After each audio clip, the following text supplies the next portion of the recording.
Good morning. I'm a holistic child development coach Saket here. Today I'm going to discuss 19 points for joining a speaking session. Are you not improving in speaking English and you don't know how? You don't know the reasons why you are not improving English? क्या आप English speaking session join करते हैं और आपको फ़ायदा नहीं होता है? क्या आप उन कारणों को जानते हैं जिसकी वजह से आपको फ़ायदा नहीं होता है? रीजन्स आर मेनी, कारण तो बहुत हैं.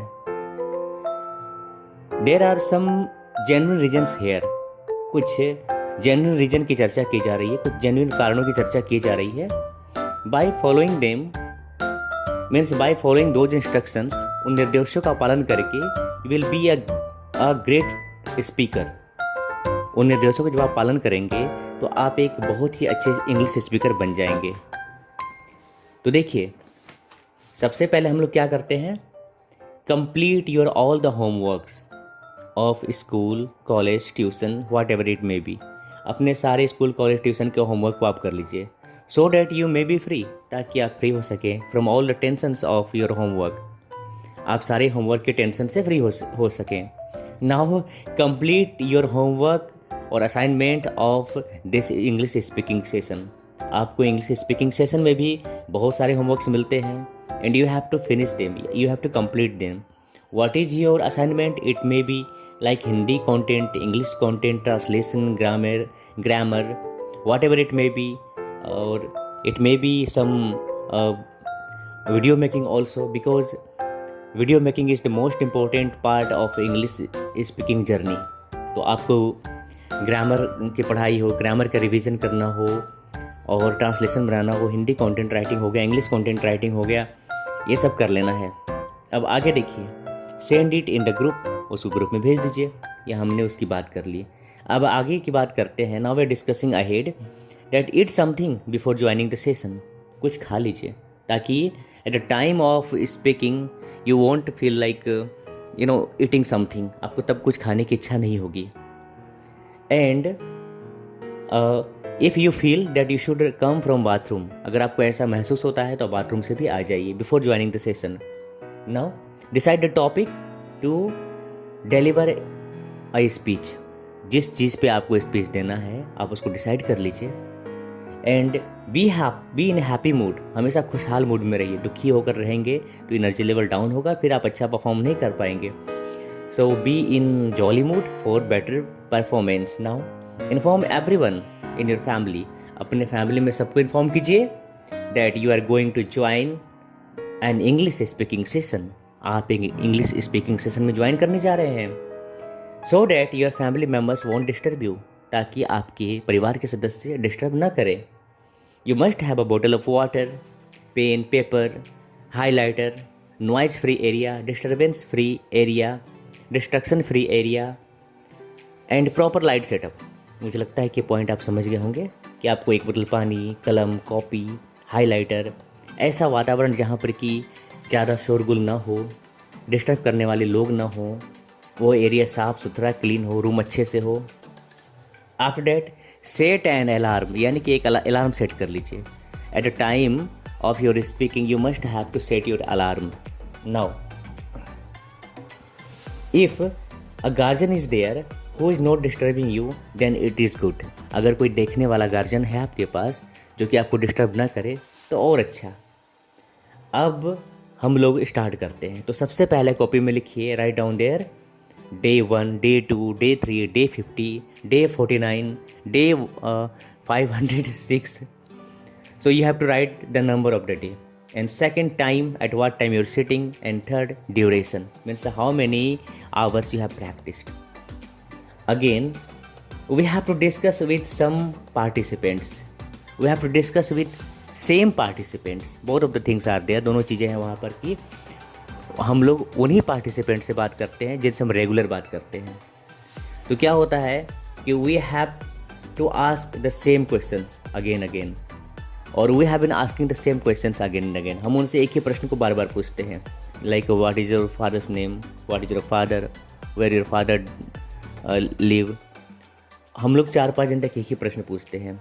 इट डिक्रीजेज योर डेवलपमेंट, ये आपके डेवलपमेंट को घटाता है। Then what you should do, you should use your pen and paper and you should start to write down.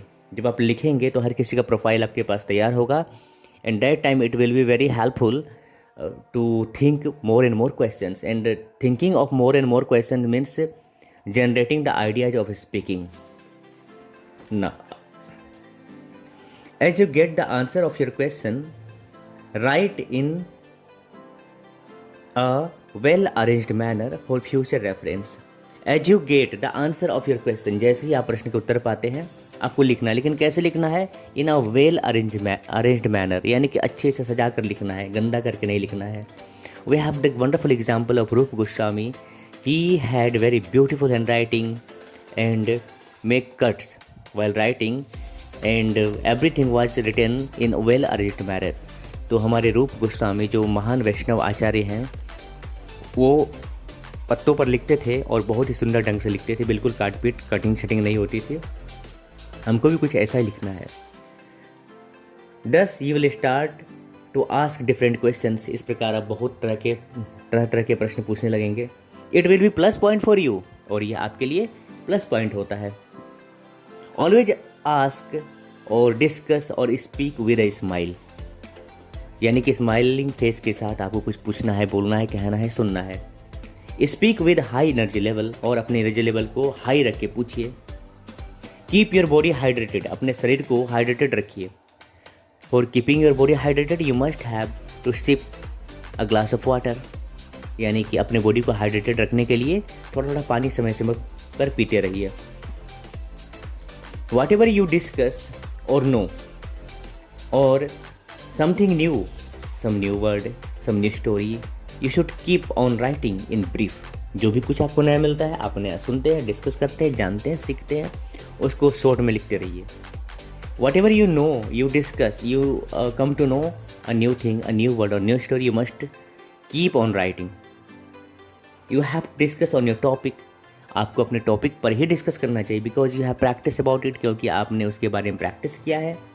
You have to respect everyone, whether they are your colleague और younger then you. अगर आपसे वो छोटा है, आपका participants आपसे छोटा है, आपका कलीग है, तो भी आपको रेस्पेक्ट करना है। बड़ी की रेस्पेक्ट तो सब करते हैं, तो आपको छोटे को भी रेस्पेक्ट करना है। Then how to respect, first call them by not only with their name but by call them by sir, by ma'am, यानी कि आपको उन्हें नाम लेकर, सीधे नाम लेकर नहीं पुकारना है, बल्कि उन्हें सर या मैम कह के बुलाना है। Whether they are your friends और कलीग और यंगर देन यू, यानी कि चाहे तो आपसे छोटे हों, आपके कलीग हों, यानी आपके फ्रेंड हों, आपके क्लास में पढ़ते हों, they may be your batchmate, you have to call them by sir और ma'am. You must not argue with them, आपको उनके साथ आर्ग्यूमेंट नहीं करना है, बहस नहीं करना है। वेदर यू आर अग्री और डिसअग्री, अगर आप उनसे अग्री हैं तब तो बहस का कोई प्रश्न नहीं है। Then there is no question of raising any kind of argument. But if you are disagree with them, अगर आप उनसे डिसअग्री करते हैं, सहमत नहीं है, तो भी must not start fighting with them, quarrelling with them, so you should not argue with them. अगला पॉइंट है don't hurt the feeling, emotion और सेंटिमेंट ऑफ एनीवन, किसी भी दिल के दर्द को हर्ट मत कीजिए, किसी की भावना को ठेस मत पहुंचाइए। Don't hurt the sentiment of anyone, don't hurt the emotion of anyone, don't hurt the feeling of anyone. अगला, don't be silent if a question is being asked, don't be silent, चुप मत होइए। If a question is being asked, अगर यदि कोई प्रश्न पूछा जाता है तो आप बिल्कुल साइलेंट मत रहिए, आप कुछ न कुछ आंसर देते जाइए। यू मे बी रॉन्ग, आप गलत हो सकते हैं, यू मे बी राइट, आप सही हो सकते हैं, but speaking is the most important part. If you discuss what you have learnt in your school, tuition, college, then it will be plus point for you and automatically it will be revised. अगर आप school, college या tuition में सीखे गए पाठों को दोहराते हैं, चर्चा करते हैं, तो अनजाने में ही आप उसको रिवाइज भी कर लेंगे और and your confidence level will develop, आपका कॉन्फिडेंस भी आगे बढ़ जाएगा। And very soon you will get a wonderful result, बहुत जल्दी आपको बहुत ही अद्भुत रिजल्ट मिल जाएगा। And If your work like this, then of course you will be a great speaker.